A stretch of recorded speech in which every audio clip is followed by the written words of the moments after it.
You may have heard excited discussion about the yet-to-be-named Abilene baseball team, a squad in a developmental league that will throw out the first pitch at Waldrigger's Field in May of 2024. But this isn't the first time Abilene has had a non-school affiliated sports team. KRBC's Noah McKinney takes a look into our recent minor league history. For 5 years, the Abilene Prairie Dogs entertained crowds of Key City fans, and up in the press box, one voice cried out above the rest. At shortstop, number 23, Manny Gagliano.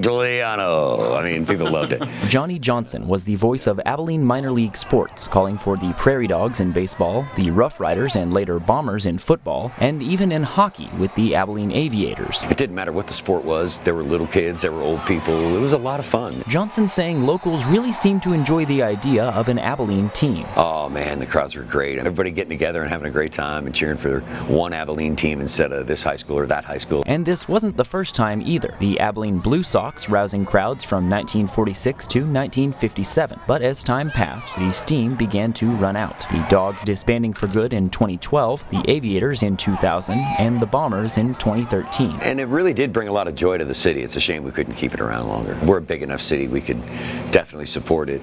It's just a matter of somebody doing it and doing it right. And as fate would have it, somebody has come along. We're going to be a little bit different. We're going to start off at least of being what we call a hybrid model. Scott Kirk is the president of the soon-to-be-named Abilene baseball team, a developmental league rather than minor. You may find out 2 years from now I fell flat on my face, but it's not going to be for lack of effort. It's going to be 100 miles an hour. Public opinion has seen this venture as an uphill battle, but Kirk is not deterred. I think that there's 100 reasons why something doesn't work, and they usually all come back down to money. The main concern for most being the same as it was in 1995, an absence of alcohol sales, for which Kirk says they are mainly leaning on sponsors and merchandising. But beyond financials, he's focused on making each game an event. They're expecting to be entertained, and it's not just giving them a beer and a hot dog. And that's where we'll just have to concentrate more on the other part of the fan experience. Which is where our minor league history may come in handy. The little things you could do that you don't hear at the major league ballparks, a dizzy bat race, or hey, they might pull our name out of the hat, and it's a lot of fun. And while Johnson says he's hung up his microphone, he's hoping this third pitch will get Abilene sports on base. Abilene needs something like that. It's just another thing to do in Abilene for the whole family.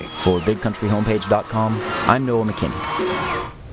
Thank you, Noah. The new name and logo for the Abilene baseball team will be announced December 15th, and you can vote for your favorite in our unofficial online poll. You can also find instructions on how to submit your vote to the official poll on our website, BigCountryHomepage.com.